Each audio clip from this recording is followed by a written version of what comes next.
Eu nunca vou esquecer o som do meu pai batendo a mão na mesa e me chamando de ingrata.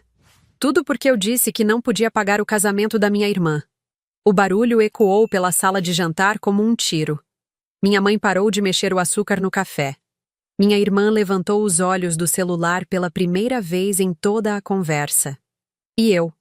Eu apenas fiquei ali, sentada naquela cadeira de plástico que rangeu sob meu peso quando meu corpo enrijeceu. Ingrata. A palavra ficou suspensa no ar, pesada como uma pedra que alguém arremessa na sua direção. Eu sempre soube que seria chamada de muita coisa na vida, mas nunca imaginei que essa palavra sairia da boca do homem que me criou. Não dessa forma. Não com esse tom de nojo, como se eu fosse um animal que acabara de morder a mão que o alimentava. Meu nome é Letícia, tenho 28 anos, e desde que me entendo por gente sempre fui a filha responsável. Aqui estudava enquanto minha irmã Bruna namorava. Aqui trabalhava nos fins de semana enquanto ela dormia até meio-dia. Aqui guardava dinheiro enquanto ela gastava tudo o que ganhava em roupas e maquiagem. Cresci ouvindo que eu era a responsável da família. Aqui estudava, trabalhava e resolvia as coisas que ninguém queria resolver. Era quase um elogio, quase. Porque, junto disso, veio uma lista invisível de obrigações que ninguém mais parecia ter. Quando era criança, achava que era especial.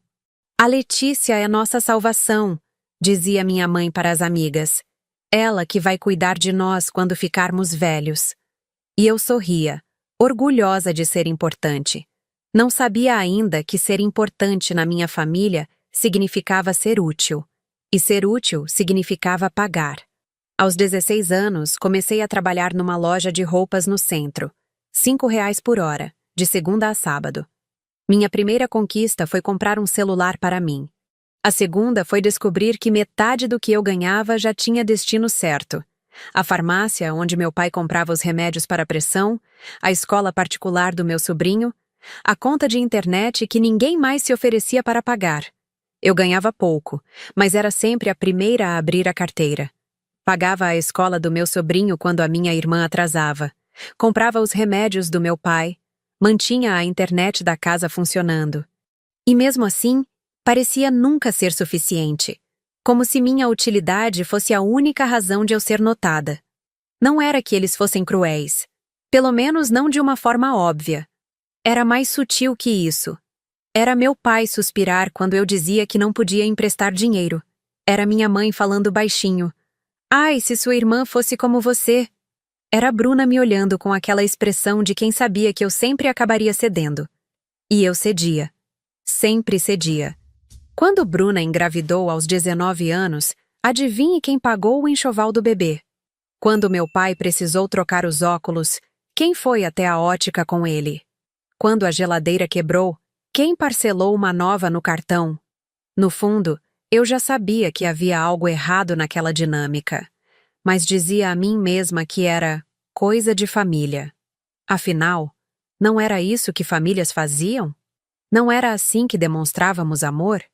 Eu via outras pessoas reclamando dos parentes, mas pensava que éramos diferentes, que éramos unidos, que eu era sortuda por ter uma família que confiava em mim. Que piada! A realidade começou a se desenhar com mais clareza quando me formei em contabilidade e consegui um emprego melhor. De repente, as expectativas sobre mim não diminuíram. Elas se multiplicaram. Era como se meu diploma fosse uma licença para ser explorada com mais eficiência. Agora que você está ganhando melhor, pode ajudar mais. Minha mãe disse no dia em que contei sobre meu novo salário. Não era um pedido. Era uma constatação. E foi exatamente isso que aconteceu. Comecei a pagar mais coisas. A farmácia virou minha conta fixa. A escola do meu sobrinho também.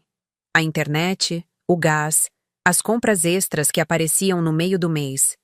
Minha irmã nem trabalhava mais. Disse que precisava se dedicar ao filho. Meu pai trabalhou a vida inteira numa metalúrgica, mas agora estava aposentado. E segundo ele, o dinheiro não dava para nada. Eu acreditava. Por que não acreditaria? Durante anos, organizei minha vida financeira em torno das necessidades da minha família. Morava numa kitnet pequena para economizar aluguel. Não saía muito para economizar nas baladas. Não comprava roupas caras para ter sempre uma reserva para emergências familiares. Até o dia em que Bruna me chamou para conversar sobre o casamento. Ela estava namorando o Rafael há 2 anos. Um rapaz legal, trabalhador, que parecia genuinamente apaixonado por ela. Quando anunciaram o noivado, fiquei feliz pela minha irmã. Finalmente ela tinha encontrado alguém que a valorizava. O que eu não esperava era ser chamada para uma reunião familiar para discutir os custos da cerimônia. Então, Letícia, meu pai começou, usando aquele tom de voz que sempre usava quando estava prestes a me pedir algo grande. Você sabe que a Bruna está planejando o casamento. Sei, respondi, sem entender onde aquilo ia dar. É que a coisa está mais cara do que imaginávamos, continuou ele. O salão, o buffet, o vestido, tudo está muito caro. Minha mãe se mexeu na cadeira. Bruna olhava para as unhas, pintadas de vermelho, como se fossem a coisa mais interessante do mundo. E é aí que você entra, meu pai disse, finalmente chegando ao ponto. Eu? Você sempre foi a mais organizada com dinheiro. E agora que está ganhando melhor? Até hoje não sei se foi ingenuidade ou se eu realmente não queria acreditar no que estava ouvindo. Pai, você está sugerindo que eu pague o casamento da Bruna? Não tudo, ele se apressou a explicar. Mas uma parte boa. Uns 10 mil reais. 15 talvez. Para dar aquela força, sabe? 10 mil reais. 15 mil reais. Era quase 1/3 do que eu ganhava por ano. Era o dinheiro que eu estava juntando para dar entrada num apartamento. Era minha reserva de emergência. Era meu futuro.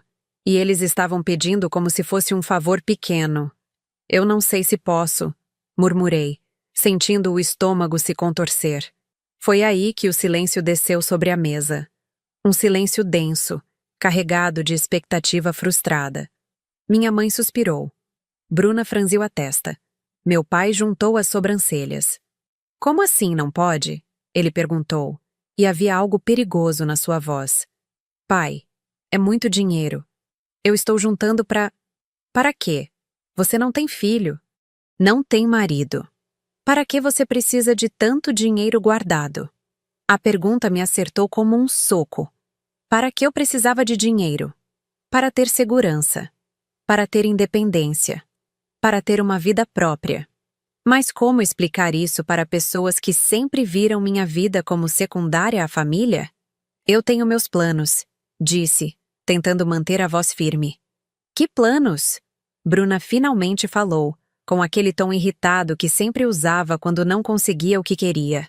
Você nem namora. Isso não tem nada a ver. Tem tudo a ver. Meu pai se intrometeu. Sua irmã está construindo uma família. Precisa de ajuda. E você está aí sozinha, juntando dinheiro para quê? Para morrer rica? Cada palavra doía mais que a anterior. Sozinha. Como se fosse culpa minha não ter encontrado alguém ainda. Como se minha vida só tivesse valor se fosse em função de outra pessoa.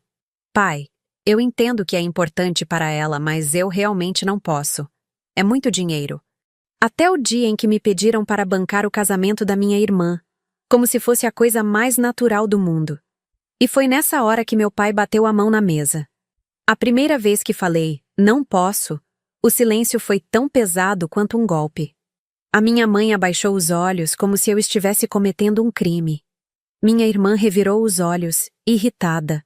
Afinal, o sonho dela não podia esperar. Mas meu pai foi além. Ele se levantou com o rosto vermelho e gritou. Você é ingrata, só pensa em você. Ingrata. Lá estava aquela palavra de novo. Desta vez ela veio acompanhada de outras. Egoísta, mesquinha, sem coração. Todas dirigidas a mim, que havia passado os últimos 10 anos da minha vida abrindo mão de coisas para ajudar a família. Pai, por favor, vamos conversar com calma. Tentei, mas minha voz saiu trêmula. Conversar o quê? Você sempre foi assim. Sempre calculista, sempre fria. Calculista. Fria. Como se planejar a vida fosse um defeito, como se pensar antes de gastar fosse algo vergonhoso, como se eu não tivesse sentimentos só porque sabia fazer contas. Bruna se levantou da mesa e cruzou os braços. Quer saber, Letícia? Eu sempre soube que você era invejosa. Não aguenta me ver feliz. Invejosa? A palavra saiu da minha boca como um sussurro incrédulo. É, invejosa. Eu vou casar, vou ter minha festa dos sonhos, e você não suporta porque você está sozinha e amarga. A acusação me pegou tão desprevenida que eu não soube o que responder. Invejosa? Eu, que sempre torci pela felicidade dela? Eu, que sempre vibrei com suas conquistas? Eu, que cuidei do seu filho quando ela queria sair? Eu, que pagava as contas para que ela pudesse se dar ao luxo de não trabalhar? Isso não é verdade, murmurei. Não? Então por que você não quer me ajudar? Por que está sendo tão difícil? Minha mãe finalmente ergueu os olhos e me encarou. Havia decepção no seu rosto. Real e profunda decepção, como se eu tivesse quebrado alguma regra sagrada da família. Letícia, eu nunca pensei que você fosse capaz de negar ajuda para sua própria irmã. Mãe, não é que eu não quero ajudar. É que eu não tenho esse dinheiro. Não tem ou não quer gastar? Meu pai rebateu. Porque eu sei quanto você ganha. Sei que você tem dinheiro guardado. Era verdade. Eu tinha uma reserva. Mas essa reserva era minha segurança. Era minha proteção contra imprevistos. Era minha chance de ter uma vida independente um dia. Era minha liberdade. Esse dinheiro é para minhas emergências, pai. Emergências? Bruna gritou. Que emergências? Você não tem filho para se preocupar. Não tem marido para cuidar. Que emergência você pode ter? A pergunta me deixou muda. Que emergência eu poderia ter? Ficar doente? Perder o emprego? Precisar de um lugar para morar? Querer estudar mais? Querer viajar? Querer ter uma vida? Aparentemente, nada disso importava para eles. Eu não tinha direito a emergências. Não tinha direito a sonhos próprios. Não tinha direito a dizer não. Vocês não entendem. Tentei uma última vez. Eu tenho planos. Eu quero comprar um apartamento. Eu quero... Você quer? Você quer. Meu pai me cortou. E sua família? O que sua família quer não importa. Importa, mas... Não tem mas. Ou você está com a família ou está contra ela. Foi nessa hora que algo dentro de mim se partiu. Não foi um estalo dramático. Foi como um fio que vai esgarçando devagar, até que finalmente arrebenta. Durante anos, eu havia aceitado ser a provedora emocional e financeira da casa. Havia aceitado que meus sonhos viessem sempre em segundo lugar. Havia aceitado que meu valor para a família fosse medido pelo que eu podia oferecer, não pelo que eu era. Mas naquele momento, ouvindo meu pai me ameaçar com exclusão, eu finalmente entendi o que estava acontecendo. Eu não era filha. Eu era funcionária. Nos dias seguintes, ninguém falou comigo. Esperavam que eu recuasse, que pedisse desculpas, que voltasse para o papel confortável de provedora emocional e financeira da casa. Só que algo dentro de mim finalmente estava cansado demais para continuar cedendo. A casa ficou estranhamente silenciosa. Minha mãe não me oferecia café quando eu passava pela cozinha. Bruna saía do ambiente quando eu chegava. Meu pai fingia que eu não existia. Eu continuei pagando as contas que já pagava. Os remédios, a internet, a escola do meu sobrinho. Mas agora havia uma tensão constante no ar, como se eu estivesse sendo julgada a cada gesto. No trabalho, eu me pegava pensando na discussão. Revivia cada palavra, cada acusação. Será que eu era mesmo egoísta? Será que estava exagerando? Será que 10 mil reais eram realmente tão importantes assim? Mas então eu lembrava da minha conta bancária. Lembrava de quantos anos levei para juntar aquele dinheiro. Lembrava de todas as vezes que deixei de comprar algo para mim para poder ajudar eles. Lembrava de todas as baladas que não fui, todas as roupas que não comprei, todos os lugares que não visitei. E aí eu me perguntava, por que eu me sentia culpada por querer proteger meu próprio futuro? Uma semana depois da discussão, Bruna apareceu na minha casa. Ela nunca ia à minha casa. Achava pequena demais, simples demais. Mas ali estava ela, parada na porta, com uma expressão que misturava raiva e algo que eu não conseguia identificar. Posso entrar? Claro. Ela se sentou no meu sofá pequeno e olhou em volta com aquela cara de quem está avaliando o ambiente. Ficamos em silêncio por alguns minutos. Eu não sabia o que dizer, e ela parecia estar organizando as palavras na cabeça. O Rafael está preocupado, ela disse finalmente. Preocupado com o quê? Com o casamento, com os custos. Ele não entende por que você não quer nos ajudar. Eu suspirei. Bruna, não é que eu não quero, é que eu não posso. Todo mundo pode, Letícia. Todo mundo pode se esforçar um pouco mais pela família. Eu já me esforço. Eu sempre me esforcei. Pagando uma continha aqui e outra ali, isso não é esforço. Isso é obrigação. Obrigação. Ela disse isso como se fosse a coisa mais natural do mundo. Como se fosse óbvio que eu tinha obrigações que ela não tinha. Como se fosse natural que minha vida fosse organizada em torno das necessidades dela. Por que é obrigação minha e não sua, Bruna? Porque eu tenho filho. Porque eu tenho outras responsabilidades. E eu não tenho responsabilidades? Que responsabilidades? Você mora sozinha numa kitnet. Não tem criança para criar. Não tem marido para cuidar. Que responsabilidades você tem além de si mesma? A pergunta me machucou mais do que eu esperava. Como se cuidar de si mesma fosse pouco. Como se construir uma vida independente fosse fácil. Como se não ter filhos ou marido significasse não ter direito a sonhos. Eu tenho responsabilidade comigo mesma, respondi, tentando manter a voz firme. Que egoísmo, Letícia. Egoísmo? Eu pago a escola do seu filho há 5 anos. Eu compro os remédios do nosso pai. Eu pago a internet da casa. Como isso é egoísmo? Porque você pode fazer mais e não faz. E você? Você não pode fazer nada? Eu faço minha parte. Eu cuido da casa, cuido do filho, cuido do pai. E eu?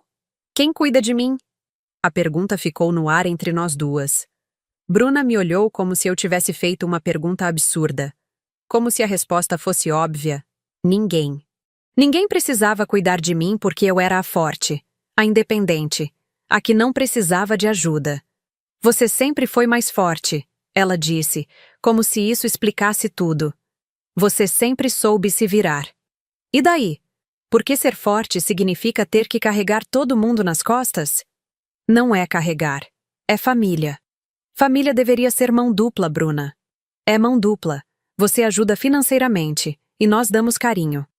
A frase me deixou tão chocada que eu ri. Um riso amargo, sem humor. Carinho condicional ao meu dinheiro não é carinho, Bruna. Ela ficou vermelha. Não é assim. Não?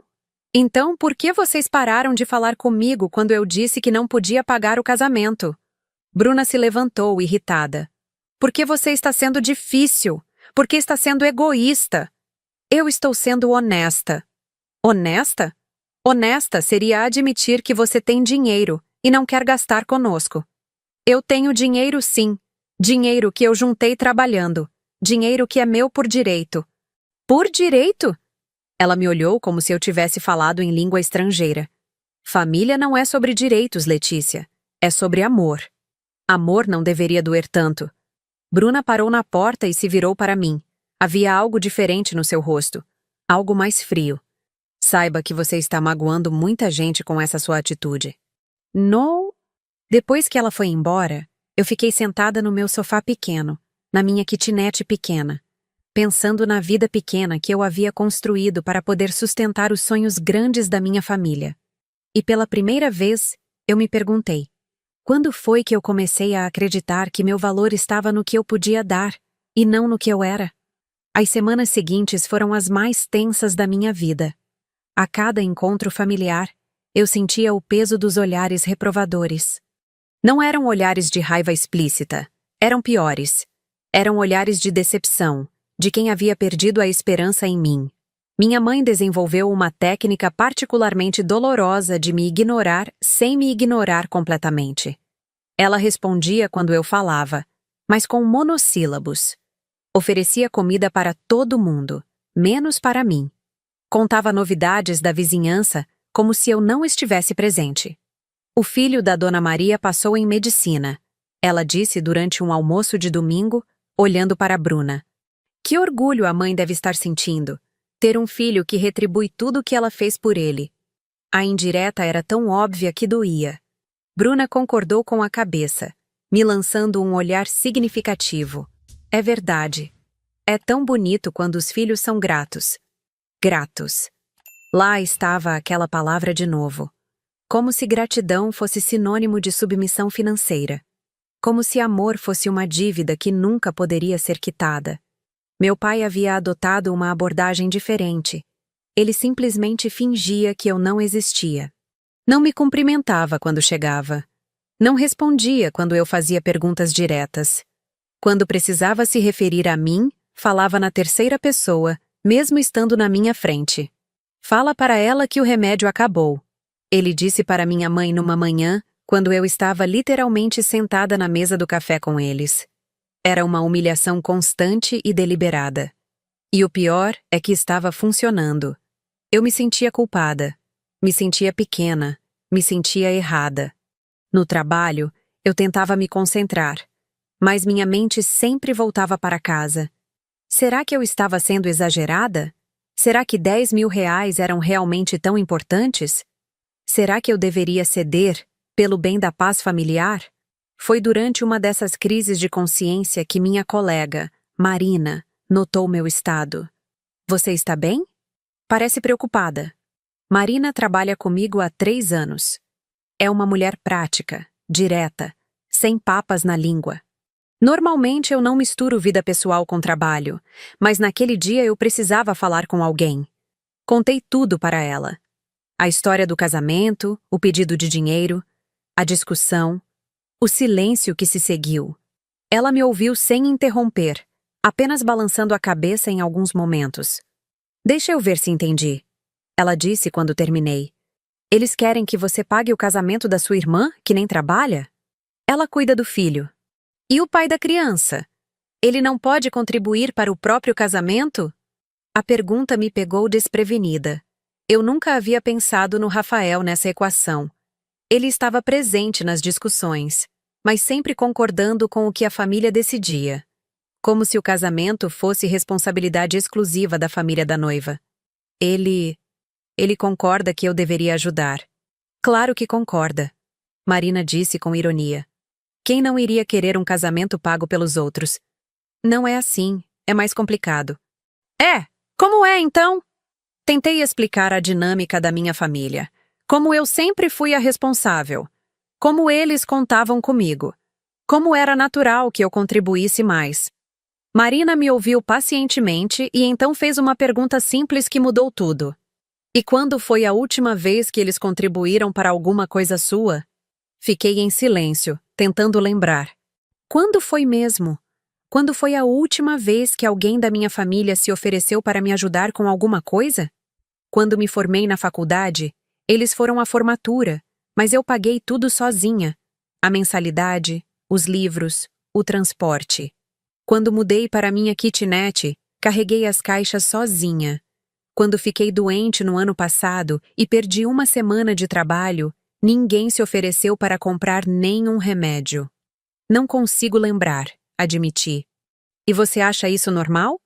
É que eu sempre fui mais independente, sempre me virei sozinha. Ou você sempre foi obrigada a se virar sozinha? Marina rebateu. São coisas diferentes. A conversa ficou comigo durante dias. Eu comecei a prestar atenção na dinâmica da minha família com outros olhos. E o que eu vi me assustou. Eles realmente haviam construído suas vidas em torno da minha capacidade de providenciar coisas. Minha mãe não se preocupava com o gás porque sabia que eu pagaria se acabasse. Bruna não se estressava com a escola do filho porque sabia que eu cobriria se ela atrasasse. Meu pai não calculava o orçamento dos remédios porque sabia que eu compraria de qualquer jeito. Eu havia me tornado a rede de segurança de todo mundo, e eles haviam se acostumado tanto com essa rede que nem percebiam mais que era eu quem estava segurando. 3 semanas depois da discussão sobre o casamento, Bruna apareceu na minha casa novamente. Desta vez ela não estava sozinha. Trouxe o Rafael junto. Podemos conversar? Ela perguntou com uma voz mais suave que da última vez. Deixei os dois entrarem. Rafael parecia desconfortável, mexendo as mãos e evitando me olhar diretamente.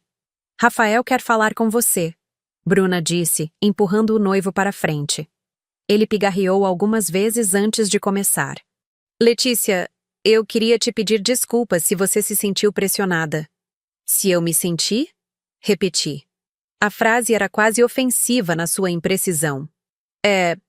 Não era nossa intenção te pressionar. É que... Bem, Bruna sempre falou que você era a pessoa que resolvia as coisas na família. Pensei que seria natural você querer ajudar. Natural, murmurei. Mais uma vez aquela palavra. Como se fosse da natureza das coisas que eu pagasse pelas escolhas dos outros. Que o Rafael quer dizer? Bruna se intrometeu. É que talvez a gente possa negociar. Você não precisa pagar tudo. Pode ser uma parte menor. Uma parte menor de quê? Do casamento. Uns 5.000 reais. Ou 3.000. Qualquer coisa já seria uma grande ajuda. Qualquer coisa. Eles estavam fazendo parecer que seria um favor para eles aceitar meu dinheiro, mesmo que fosse menos do que queriam inicialmente. E se eu disser que não posso pagar nem 3.000? Rafael e Bruna trocaram um olhar. Havia algo nesse olhar que me incomodou. Algo secreto, como se estivessem compartilhando uma informação que eu não tinha. Letícia, todo mundo sabe que você tem dinheiro, Bruna disse. Não adianta fingir que não tem. Todo mundo sabe. Como todo mundo sabe? Ora, você trabalha há anos, mora sozinha numa casa pequena, não gasta com nada supérfluo. É óbvio que você juntou dinheiro. A lógica dela era tão simplista que me irritou. Como se juntar dinheiro fosse automático. Como se não custasse esforço, planejamento, abrir mão de coisas. E se eu juntei, é porque tenho planos para esse dinheiro. Que planos? Rafael perguntou, e havia genuína curiosidade na sua voz. Planos de ter minha própria vida, de comprar um lugar maior, de viajar, de estudar mais, de ter segurança. Mas você já tem segurança, Bruna disse. Você tem emprego, tem casa, tem saúde. Que segurança é essa que você procura? A pergunta me pegou desprevenida. Como explicar para pessoas que nunca se preocuparam com o próprio sustento o que significava querer ter independência total? Como explicar o medo de ficar na mão de alguém? Como explicar a necessidade de saber que, aconteça o que acontecer, você consegue se virar sozinha? Segurança de não depender de ninguém, respondi. Mas você não depende de ninguém, Rafael disse. Você é a mais independente da família. Sou a mais independente porque ninguém nunca me ofereceu dependência. Ninguém nunca me ofereceu apoio. Apoio? Bruna se exaltou. Que apoio você precisa? Você ganha seu próprio dinheiro, tem sua própria casa, toma suas próprias decisões. Que apoio você quer mais que isso? Apoio emocional. Apoio quando estou doente. Apoio quando tenho um problema. Apoio que não esteja condicionado ao que eu posso oferecer em troca. Você sempre teve nosso apoio emocional. Tive? E onde está esse apoio agora, quando eu disse que não posso pagar o casamento? Silêncio. Onde está o apoio emocional quando vocês me chamam de ingrata? Onde está quando vocês param de falar comigo? Onde está quando vocês fazem eu me sentir culpada por proteger meu próprio futuro? Rafael mexeu desconfortavelmente na cadeira. Bruna cruzou os braços. A gente só ficou chateado porque você sempre ajudou antes. Esperávamos que dessa vez não fosse diferente. E se eu não pudesse mais ajudar nunca? E se eu perdesse o emprego amanhã? Vocês ainda me amariam?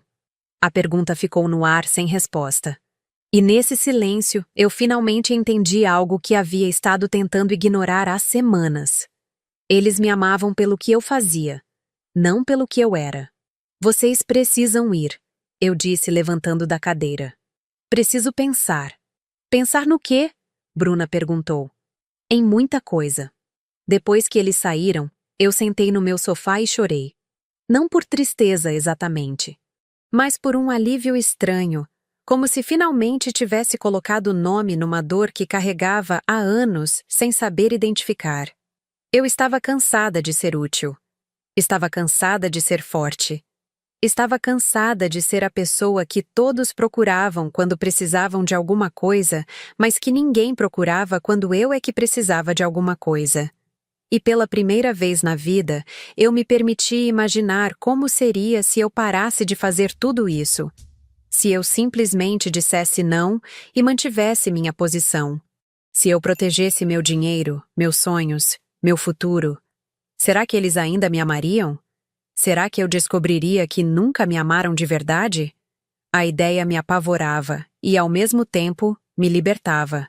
Foi durante uma faxina na casa do meu pai que tudo mudou. Era sábado de manhã, e eu estava lá fazendo minha visita obrigatória. Mesmo com toda a atenção, eu ainda cumpria minhas responsabilidades.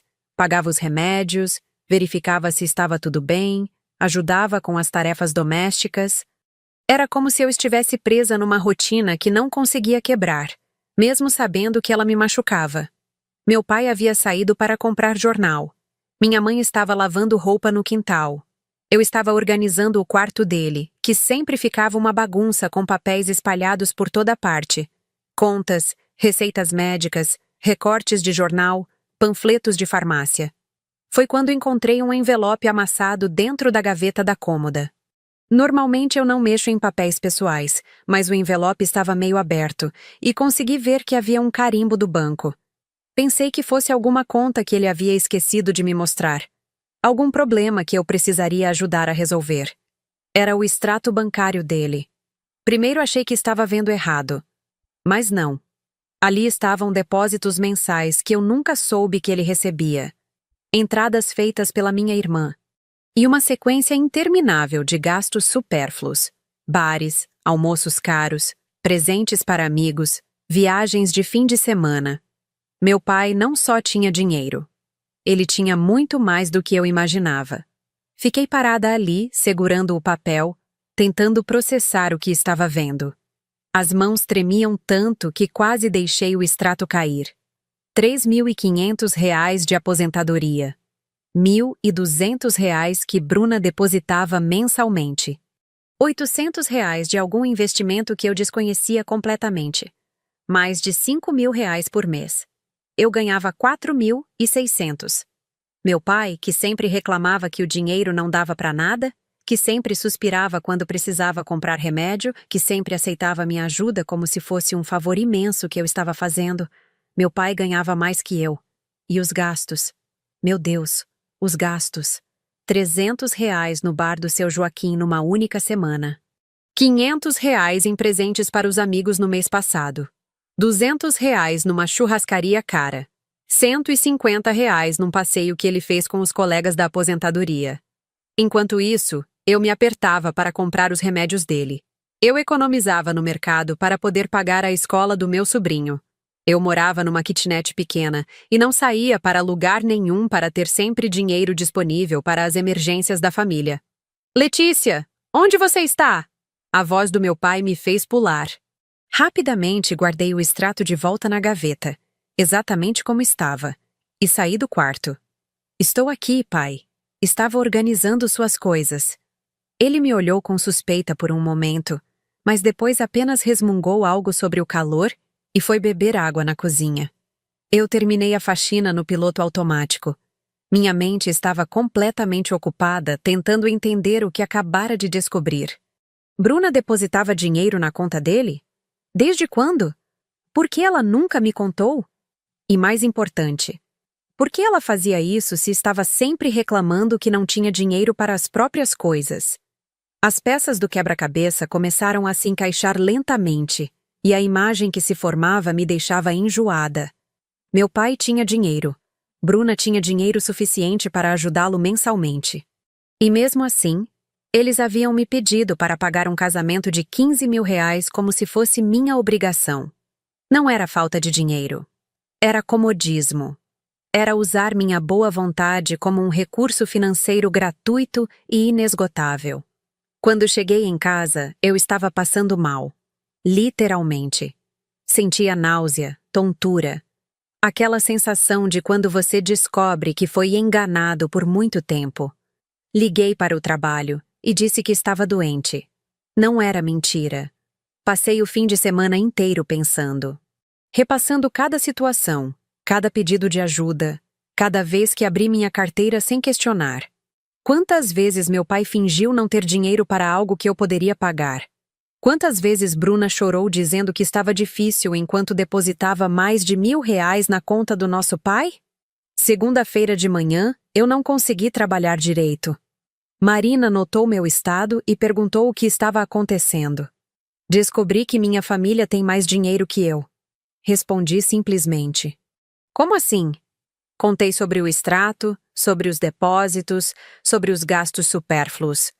Marina me ouviu balançando a cabeça com uma expressão que misturava indignação e algo parecido com pena. Letícia, eles estavam te usando. Eu sei. Há anos. Eu sei. E você vai fazer o quê? Essa era a pergunta que eu havia passado o fim de semana tentando responder. O que eu ia fazer? Confrontá-los? Fingir que não descobri nada? Parar de ajudar financeiramente e ver o que acontecia? Não sei ainda. Se você quiser um conselho, Marina disse, eu acho que você deveria parar de pagar tudo para eles. Imediatamente. Não é tão simples. É sim. Você descobre que eles não precisam da sua ajuda, e aí para de ajudar. É simples. E se eles ficarem com raiva? Eles já estão com raiva de você. Por que você se preocupa em deixá-los mais bravos ainda? Marina tinha razão. Eles já haviam me excluído emocionalmente por eu ter negado pagar o casamento. Já haviam me tratado como ingrata, egoísta, sem coração. O que eu tinha a perder parando de bancar a vida deles? Passei mais alguns dias remoendo a situação, observando minha família com novos olhos durante as visitas. Vendo meu pai reclamar do preço da carne, enquanto sabia que ele havia gastado R$ 300 em bar na semana anterior. Ouvindo Bruna dizer que estava sem dinheiro para comprar roupa nova para o filho, sabendo que ela tinha mais de R$ 1.000 sobrando todo mês para ajudar nosso pai. Era teatro. Tudo era teatro montado para me manter pagando. E pior, nunca precisou de um centavo meu. A gota d'água foi quando Bruna me ligou na quinta-feira. Letícia, preciso te pedir um favor. Que favor? É que o dinheiro da escola do Miguel atrasou este mês. Você pode adiantar? Eu te pago depois. Miguel é meu sobrinho de 7 anos. Eu pagava da escola dele há 5 anos, desde que Bruna decidiu que precisava se dedicar integralmente à maternidade. Bruna, você não trabalha há 5 anos. Como o dinheiro da escola atrasou? É que eu estava contando com um dinheiro que não entrou ainda. Mentira. Eu sabia que era mentira. Ela tinha dinheiro. Tinha dinheiro suficiente para ajudar nosso pai e ainda sobrava para outras coisas, mas continuava me usando como plano A para tudo. Que dinheiro? Dinheiro de um trabalho que eu fiz. Que trabalho? Ai, Letícia, que interrogatório é esse? Você vai me ajudar ou não? Respirei fundo. Não. Como não? Não vou adiantar o dinheiro da escola. Mas por quê? Você sempre adianta. Porque desta vez eu não posso. Letícia, não faz isso comigo. É sobre a educação do meu filho. E é responsabilidade minha? É responsabilidade de quem pode ajudar. E você? Você não pode ajudar seu próprio filho? Bruna ficou em silêncio por um momento. Depois sussurrou. Você mudou. Mudei mesmo. E não é para melhor. Desliguei o telefone e pela primeira vez em semanas, sorri. Um sorriso estranho, misturado com lágrimas, mas genuíno. Então, eu fiz o impensável. Pedi uma reunião familiar. Eles vieram achando que eu finalmente iria ceder. Meu pai chegou com aquela cara de quem estava fazendo um favor imenso em me dirigir a palavra novamente. Minha mãe trouxe café e biscoitos, como se fosse uma visita social. Bruna veio acompanhada do Rafael, provavelmente esperando que eu finalmente liberasse o dinheiro para o casamento. Sentei-me à mesa, coloquei o extrato bem no centro e empurrei para meu pai. O que é isso? Ele perguntou, mas sua voz falhou. É seu extrato bancário, pai, que eu encontrei por acaso no seu quarto. A cor sumiu do rosto dele. Bruna empalideceu. Minha mãe apertou as mãos na borda da mesa. Rafael olhava confuso de um para o outro, claramente sem entender o que estava acontecendo. Olhei nos olhos do meu pai e disse, com a voz mais firme que encontrei: ingrata ou enganada? A sala inteira ficou muda. Minha irmã empalideceu. Minha mãe apertou as mãos. Meu pai apenas encarou o papel, incapaz de dizer qualquer coisa. R$ 5.500 por mês, continuei, minha voz ganhando força. Sendo que 1.200 vem da Bruna. Vocês me fizeram acreditar que estavam passando necessidade enquanto vocês tinham mais dinheiro que eu. Letícia, meu pai começou, mas eu não deixei ele terminar. Não. Agora eu falo. Vocês me usaram, por anos. Me fizeram sentir culpada por querer guardar meu dinheiro. Me chamaram de egoísta por querer proteger meu futuro. E tudo isso enquanto vocês tinham condições financeiras melhores que as minhas. Bruna finalmente encontrou a voz. Não é assim que você está pensando. Não? Então me explica como é. O dinheiro que eu deposito para o pai é diferente. Diferente como? É para ajudar ele, para ele se sentir seguro. E eu não mereço me sentir segura? Silêncio novamente. Vocês me pediram R$ 15.000 para um casamento sabendo que tem dinheiro para pagar. Vocês me fizeram me sentir uma pessoa horrível por não conseguir ajudar, sabendo que nunca precisaram da minha ajuda. Meu pai finalmente ergueu os olhos do papel. Letícia, você não entende. Entendo perfeitamente. Vocês descobriram que eu era uma fonte fácil de dinheiro e me exploraram. Durante anos. Não foi exploração, Bruna gritou. Foi família cuidando de família. Família cuidando de família seria recíproco. Quando foi a última vez que alguém aqui cuidou de mim? Ninguém respondeu. Quando foi a última vez que alguém se preocupou se eu estava bem financeiramente? Se eu estava conseguindo pagar minhas próprias contas? Se eu tinha dinheiro para meus próprios sonhos? O silêncio era ensurdecedor. Nunca, respondi por eles. Porque vocês assumiram que eu estava aqui para resolver os problemas de todo mundo, menos os meus. Rafael mexeu desconfortavelmente na cadeira. Letícia, eu acho que houve um mal-entendido. Não houve mal-entendido nenhum, Rafael. Houve má fé. E agora vocês foram descobertos.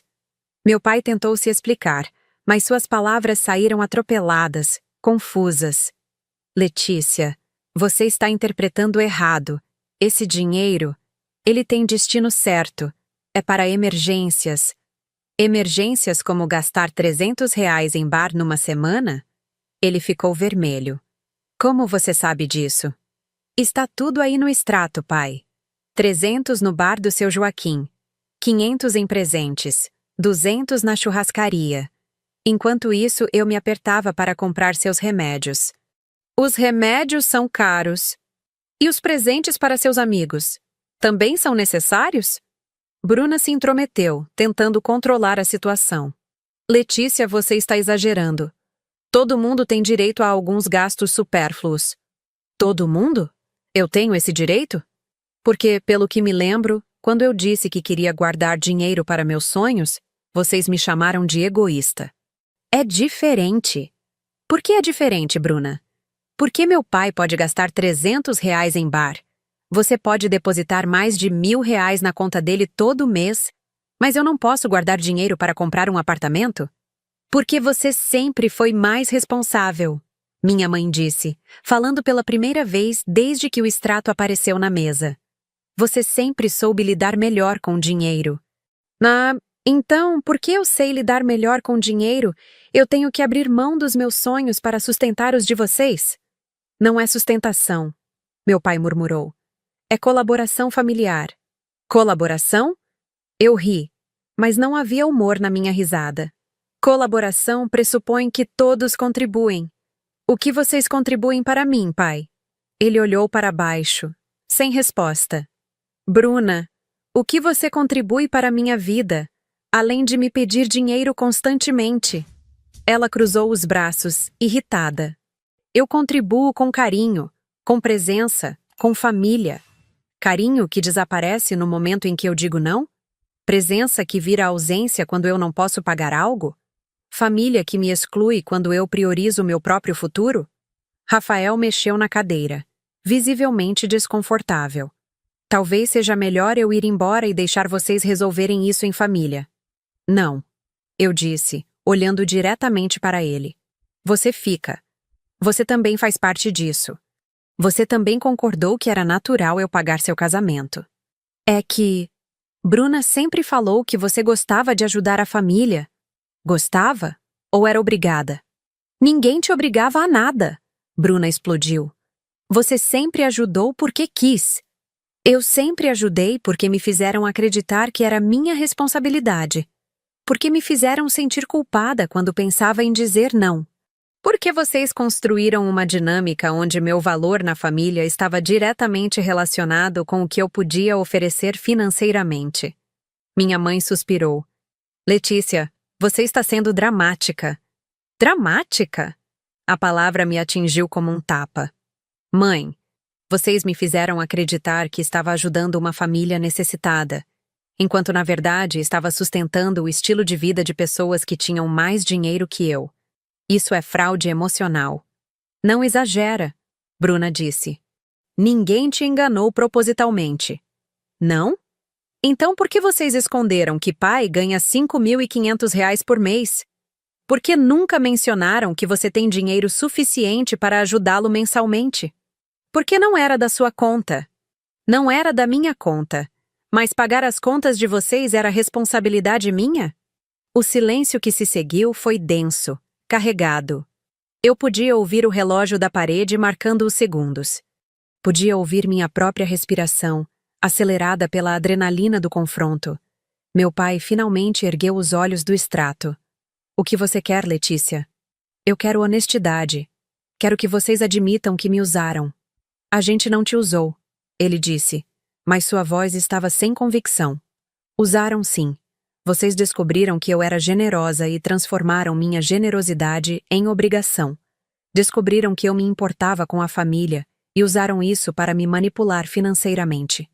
Manipular é uma palavra muito forte, minha mãe murmurou. É?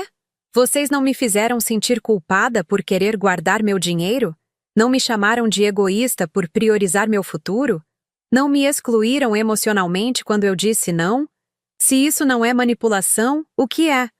Bruna se levantou da cadeira, irritada. Está bom, Letícia. Você descobriu. Parabéns. Agora o que você quer? Que a gente se ajoelhe e peça perdão? Eu quero que vocês parem de mentir para mim. E para vocês mesmos. Que mentiras? A mentira de que vocês precisam da minha ajuda. A mentira de que são uma família carente. A mentira de que eu tenho obrigação de bancar a vida de vocês. Rafael mexeu novamente na cadeira. Então, sobre o casamento de vocês não é problema meu. Respondi, olhando diretamente para ele. Vocês são adultos, têm renda própria, podem pagar seu próprio casamento. Mas família ajuda família. Bruna insistiu, com a voz menos firme agora.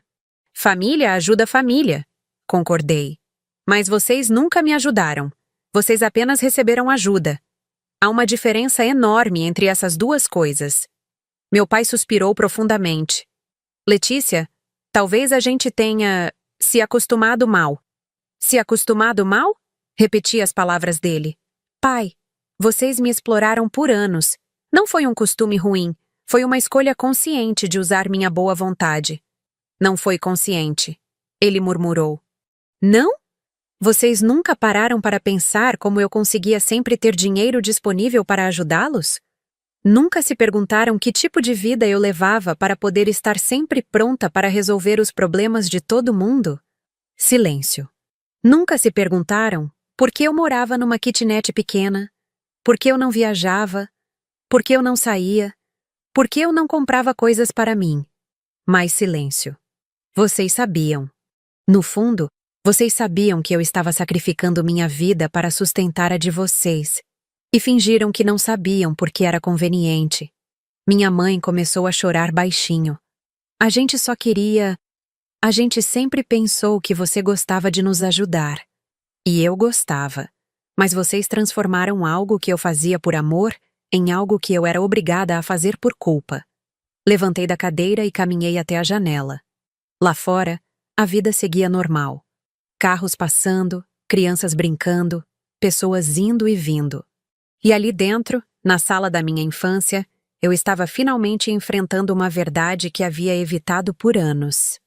A partir de agora, disse, ainda de costas para eles, eu não pago mais nada que não seja minha responsabilidade direta.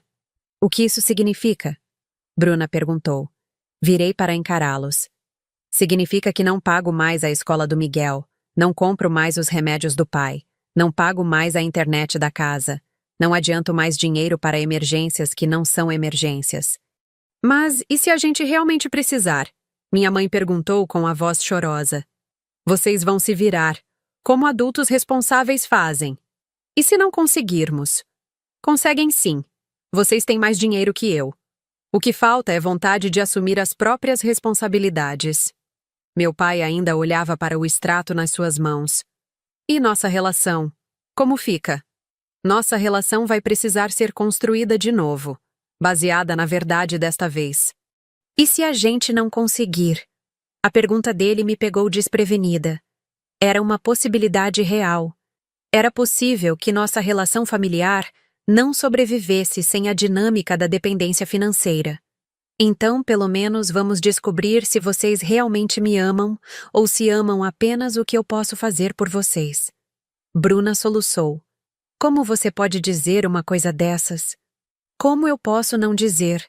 Vocês pararam de falar comigo quando eu disse que não podia pagar seu casamento. Me chamaram de ingrata quando eu quis proteger meu dinheiro. Me fizeram sentir que não valia nada além da minha utilidade. Como posso não questionar se o amor de vocês é real? Rafael se levantou. Acho que é melhor a gente ir. É mesmo, concordei. Vocês têm um casamento para planejar. E agora sabem que vão ter que pagar com o dinheiro de vocês. Eles se levantaram em silêncio. Meu pai dobrou o extrato e o colocou no bolso. Minha mãe enxugou os olhos com a manga da blusa. Bruna segurou a mão do Rafael e caminhou em direção à porta. Antes de sair, ela se virou para mim. Você vai se arrepender disso. Vou me arrepender de quê? De parar de ser enganada? De proteger meu futuro? De exigir honestidade? De destruir a família? Eu não destruí nada, Bruna. Eu apenas parei de sustentar uma mentira. A partir daquele dia, ninguém nunca mais me cobrou um centavo. Não para o casamento, não para nada. A cobrança acabou como se nunca tivesse existido. Era como se, enfrentando a verdade, eu tivesse quebrado um encanto. De repente, todas aquelas emergências familiares que sempre apareciam misteriosamente na minha direção, simplesmente desapareceram. Miguel continuou estudando na mesma escola. Meu pai continuou tomando os mesmos remédios. A internet da casa continuou funcionando. Eles tinham conseguido se virar sozinhos o tempo todo. Eu nunca fui necessária. Fui apenas conveniente. E pela primeira vez em anos, eu me senti verdadeiramente livre. Os meses que se seguiram foram estranhos. Libertadores e solitários ao mesmo tempo. Primeiro veio o silêncio. Depois da descoberta do extrato e do confronto, minha família simplesmente parou de entrar em contato comigo. Não havia mais ligações pedindo ajuda financeira, porque agora eles sabiam que eu sabia a verdade. Mas também não havia mais ligações casuais, visitas de fim de semana ou convites para almoços de domingo. Era como se eu tivesse quebrado um acordo tácito. E agora ninguém sabia mais como se relacionar comigo. No início, me senti culpada. Velhos hábitos são difíceis de quebrar. E durante anos, eu havia sido condicionada a acreditar que meu valor estava diretamente ligado à minha utilidade. Sem ter que resolver problemas financeiros da família constantemente, eu me sentia meio perdida. Mas aos poucos, algo interessante começou a acontecer. Pela primeira vez em anos, meu dinheiro era só meu. Eu podia olhar para minha conta bancária sem calcular mentalmente quanto precisaria separar para emergências familiares. Podia fazer planos sem me preocupar se haveria alguma cobrança inesperada. Comprei roupas novas. Fui ao cinema. Jantei num restaurante caro. Coisas pequenas, mas que me faziam sentir como uma pessoa normal, que tinha direito de gastar seu próprio dinheiro consigo mesma. 3 meses depois do confronto, Recebi uma ligação da Bruna. Alô? Oi, Letícia. Sua voz estava diferente. Mais baixa, menos agressiva. Oi. Eu queria te contar que a gente conseguiu fazer o casamento. Que bom. Foi numa churrascaria menor, mais simples do que a gente queria. Mas foi bonito. Fiquei em silêncio, não sabendo o que dizer. O Rafael arrumou um empréstimo para a festa, e o pai ajudou com uma parte. Fico feliz que tenham conseguido resolver. A gente conseguiu. Mais silêncio. Letícia, eu queria te pedir desculpas. As palavras me pegaram desprevenida. Desculpas? Por tudo. Por ter usado você. Por ter achado que era normal você bancar nossa vida. Por ter te chamado de egoísta quando você disse não. Senti os olhos enchendo de lágrimas. Obrigada por dizer isso. Eu não entendia antes, mas agora, tendo que me virar sozinha, eu entendo como deve ter sido difícil para você todos esses anos. Foi difícil, sim. E eu sinto muito. Conversamos por mais alguns minutos. Ela me contou sobre a lua de mel numa cidade próxima, que eles pagaram à vista. Eu contei sobre meus planos de comprar um apartamento maior. Foi uma conversa estranha, mas mais honesta do que qualquer uma que havíamos tido em anos. Meu pai tentou conversar depois, mas eu aprendi algo importante. Amor não é obrigação financeira. E responsabilidade não é sinônimo de exploração. Quando ele finalmente me procurou, foi num tom completamente diferente. Sem exigências, sem cobranças, sem expectativas. Apenas um pai tentando reconstruir uma relação com sua filha. Eu estava errado, ele disse numa tarde de domingo, quando apareceu na minha casa sem avisar. A gente se acostumou mal. Muito mal. Se acostumou mal como, pai? A usar você. A ver você como uma segurança financeira da família. E não como nossa filha. Era a primeira vez que ele usava a palavra usar para descrever o que haviam feito. Era um reconhecimento real do que tinha acontecido. Por que vocês faziam isso? Ele suspirou, parecendo mais velho. Porque era fácil. Você sempre dizia sim. Sempre resolvia. E a gente foi se acomodando. E quando vocês perceberam que estava errado? Nunca paramos para pensar que estava errado, ele admitiu. A gente só pensava em resolver nossos problemas. E você sempre estava lá para resolver. Foi uma conversa dolorosa, mas necessária. Ele me contou sobre a aposentadoria que parecia pouca, mas que na verdade era suficiente. Sobre os depósitos da Bruna, que começaram quando ela arrumou um trabalho informal que nunca me contou. Sobre a facilidade de me pedir ajuda em vez de se organizar financeiramente. E agora? Perguntei. Agora a gente está aprendendo a viver com o que tem. E está dando certo. Minha mãe demorou mais para aceitar a nova dinâmica. Ela ainda fazia comentários indiretos às vezes, pequenas provocações sobre minha independência ou minha frieza. Mas aos poucos, ela também foi se acostumando com o fato de que eu não era mais a salvação financeira da família. O mais interessante foi perceber como nossa relação mudou quando o dinheiro saiu de cena. No início, parecia que não tínhamos mais nada para conversar.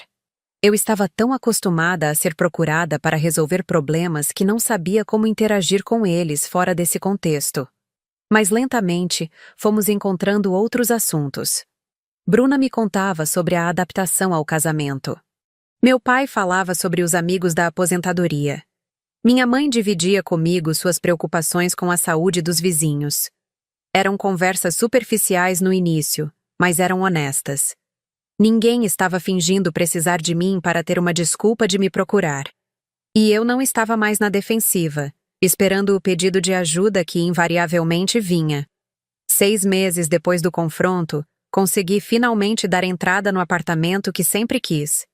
Era pequeno, mas meu. 2 quartos, sala e cozinha, numa região que eu gostava.